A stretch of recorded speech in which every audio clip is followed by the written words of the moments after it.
Aujourd'hui, on va parler du franc CFA. Alors déjà, première blague. CFA, ça veut dire colonie française d'Afrique. Je sais pas si vous vous rendez compte, ils ont une monnaie qui porte comme nom colonie. Ils auraient très bien pu l'appeler ferme-la et donne-moi tout, ça aurait été pareil. Mais il y a quelques temps, ils se sont dit, c'est vrai que colonie française, ça se fait pas. C'est un peu chmette, quoi. Et du coup, ils ont décidé de changer. Et maintenant, ils appellent ça coopération financière d'Afrique. Alors là, je dis bravo.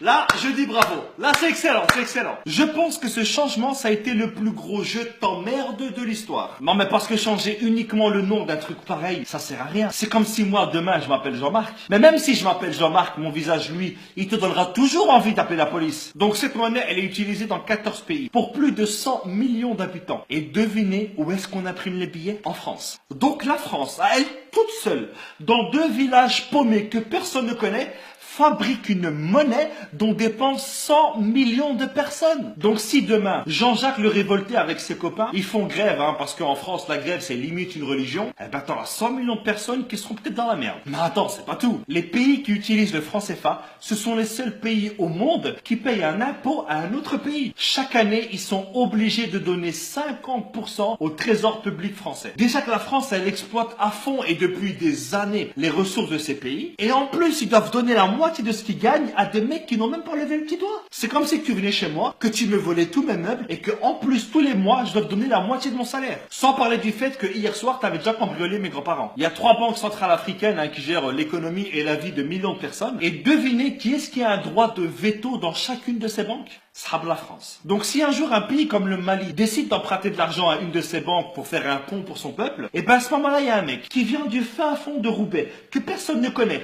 qui ne parle même pas la langue du pays, et ben il a le droit de dire le slogan de la France, ça devrait être maintenant liberté, égalité, fraternité au-dessus de la Méditerranée. En dessous, non, tu pues la merde. Et puis quand j'entends que la France fait des dons en Afrique, non, voler 50 € à quelqu'un et lui donner 10 €, ce n'est pas un don, c'est un remboursement. Et heureusement qu'il y a eu des chefs d'État qui se sont rebellés contre le franc CFA. Il y a eu par exemple Sylvanus Olympio. Ah non, lui il a été assassiné, pardon. Il y avait aussi Thomas Sankara. Non, lui aussi il a été assassiné.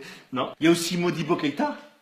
Non, lui il est mort en prison, pardon. Je crois que je vais arrêter là. Récemment, François Hollande est allé à Bamako. Et je pense que sur une échelle de 1 à 20 sur le manque de respect, je pense qu'on doit être à 1000 ou à 2000. Regardez. Cher Président, cher Ibrahim, j'ai été très sensible aux mots que tu as bien voulu prononcer. Alors déjà, depuis quand est-ce qu'on appelle un président par son prénom? Et depuis quand est-ce qu'on tutoie un président? Mais c'est quoi ce manque de respect? Tu crois que c'est ton fils? Mais bon, pas grave, regardez la suite. Quand la France est en Afrique, elle ne cherche pas à exercer une influence. La France ne cherche pas à influencer l'Afrique, mais la monnaie de ces pays, la colonne vertébrale d'un pays, dépend entièrement de la France. Non mais là j'en ai marre, il se fout vraiment de notre gueule ce mec. Elle ne cherche pas à peser sur les choix politiques d'un pays. Quoi? Combien de chefs d'État africains ont été destitués par la France? Et encore moins à capter ses ressources. Non, c'est bon, je me tire, c'est bon.